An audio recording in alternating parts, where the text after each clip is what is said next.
Toma, toma, toma, toma, toma, toma, toma.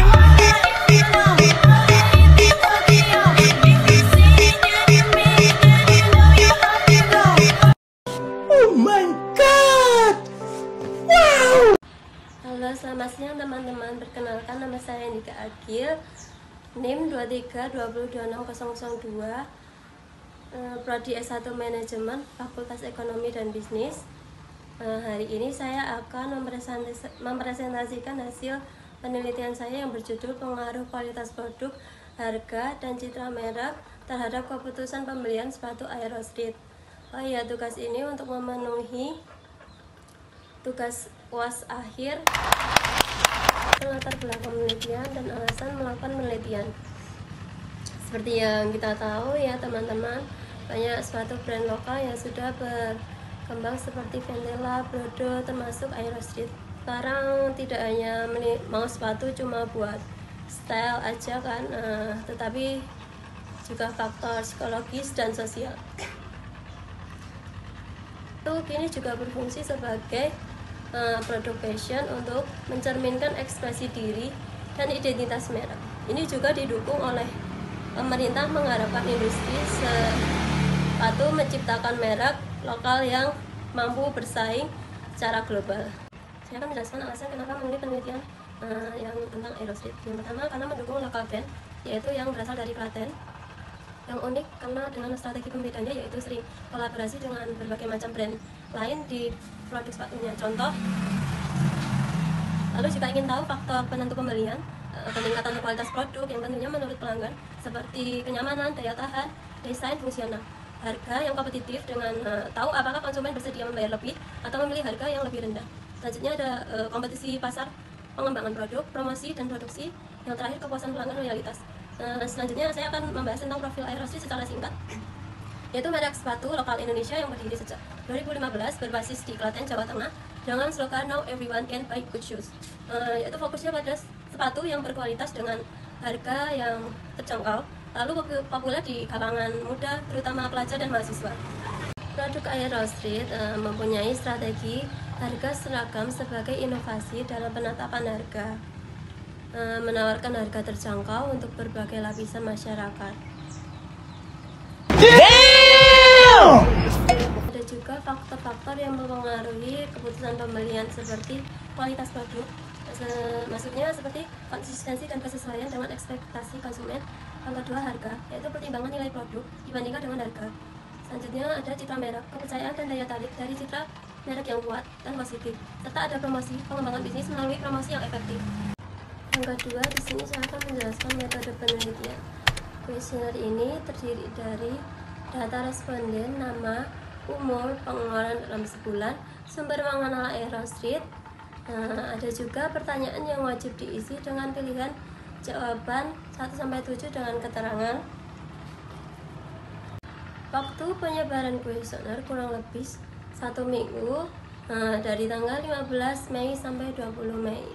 Yang dibagikan lewat broadcast, story WhatsApp, Snapgram, ada juga personal chat.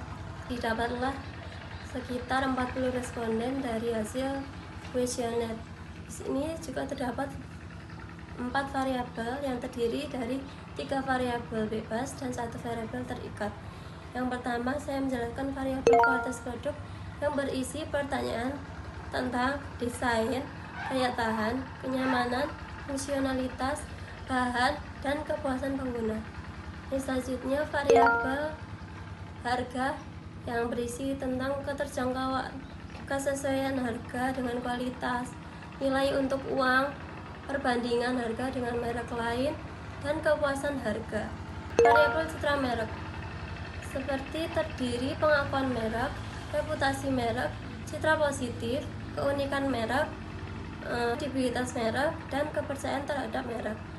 Yang terakhir ada variabel terikat, yaitu keputusan pembelian Aerostreet yang terdiri dari kesadaran kebutuhan, evaluasi alternatif, dan perilaku pasca pembelian, frekuensi pembelian, dan juga kepuasan pembelian. Hours later. Yang ketiga, saya akan menjelaskan tentang hasil kuesioner. Yang pertama, pengambilan sampel yang dilakukan pada 15 sampai 20 Mei 2024 melibatkan sekitar 40 responden dari target, yaitu 30 responden.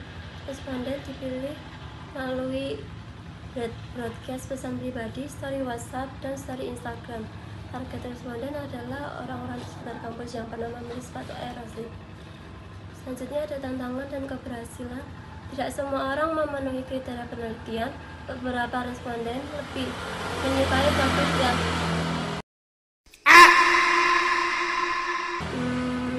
produk pesaing.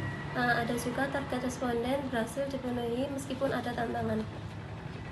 Selanjutnya ada demografi responden yang terdiri dari usia 15 sampai 20 tahun, terbanyak 21 orang, 21 sampai 25 tahun 15 orang, dan 26 sampai 30 tahun yaitu 4 orang. Yang kesibukannya paling banyak sekolah atau kuliah sebanyak 23 orang, bekerja 14 orang, dan tidak bekerja 3 orang. Sumber informasi tentang Aeroslip banyak responden dapati dari Instagram sebanyak 10 orang dan teman kerabat juga 10 orang. E-commerce, TikTok, toko offline sebanyak 5 orang, 8 orang, dan 3 orang.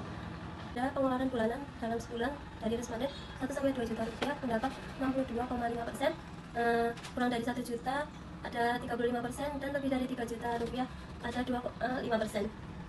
Aeroslip banyak digunakan oleh pelajar, mahasiswa, dan pekerja. Lalu juga segmen pasar terbesar adalah konsumen dengan pengeluaran menengah. Variabel pertama yaitu kualitas produk dengan penilaian berdasarkan indikator kualitas produk. Ada desain, material, kepuasan pengguna, kenyamanan, dan daya tahan dan fungsionalitas dengan rata-rata mempunyai 5% dengan kategori baik. Penilaian menunjukkan responden cenderung setuju dengan brand lokal didukung oleh responden terutama remaja dan dewasa dengan pengeluaran menengah. Lalu ada hasil tanggapan yang digunakan untuk memahami persepsi konsumen dan memperbaiki strategi pemasaran. Ada juga fokus pada peningkatan kualitas dan mempertahankan kepuasan pelanggan untuk menjaga dan meningkatkan citra merek. Selanjutnya saya akan membahas tentang variabel harga. Rata-rata jawaban dari responden untuk variabel harga adalah 4,71%, menunjukkan bahwa Aeroslip mampu menawarkan harga yang sesuai dengan kualitas produk, menghasilkan kepuasan pelanggan. Rata-rata nilai jawaban responden adalah 5,14, menunjukkan Aeroslip sangat baik di populer kalangan pelanggan. Selanjutnya saya akan menjelaskan tentang variabel citra merek. Dengan rata nilai jawaban responden adalah 4,71%, yang menunjukkan bahwa harga produk sesuai dengan kualitas yang ditawarkan dengan menghasilkan kepuasan pelanggan. Selanjutnya ada penilaian beberapa indikator yang dinilai seperti produk, meningkatkan kepuasan pelanggan dan loyalitas, memperkuat citra merek melalui iklan yang efektif. Selanjutnya saya akan menjelaskan tentang variabel terakhir yaitu keputusan pembelian yang terdiri dari kepuasan konsumen dengan rata-rata yang tinggi menunjukkan kepuasan konsumen yang sangat baik terhadap produk dari layanan Aeroslip. Tingkat kepuasan yang tinggi mempengaruhi keputusan pembelian konsumen. Selanjutnya adalah loyalitas pelanggan dengan rata-rata untuk keinginan konsumen membeli produk Aeroslip lagi adalah 5,50%, dikategorikan sebagai sangat baik, menunjukkan loyalitas pelanggan yang sangat tinggi. Saya akan menjelaskan tentang kesimpulan penelitian. Aeroslip memperkuat inklusivitasnya dengan slogan "Now everyone can buy good shoes", menarik pelanggan dari berbagai masyarakat, terutama pelajar dan mahasiswa yang berusia 15-20 tahun. Pemasaran melalui media sosial dan rekomendasi dari teman menjadi strategi efektif dalam memperkenalkan merek ini. Dengan mayoritas konsumen memiliki pengeluaran terutama antara 1-2 juta rupiah. Aeroseed berhasil menjangkau segmen pasar menengah. Faktor kualitas produk, harga yang terjangkau, dan citra merek yang positif memengaruhi keputusan pembelian dengan meliputi peningkatan kualitas produk, pengembangan desain, dan peningkatan kampanye pemasaran di media sosial.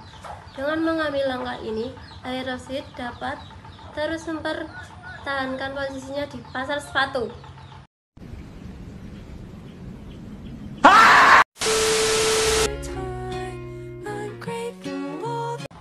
Sekian dari presentasi penelitian saya. Apabila ada kesalahan atau kekurangan, saya mohon maaf. Terima kasih.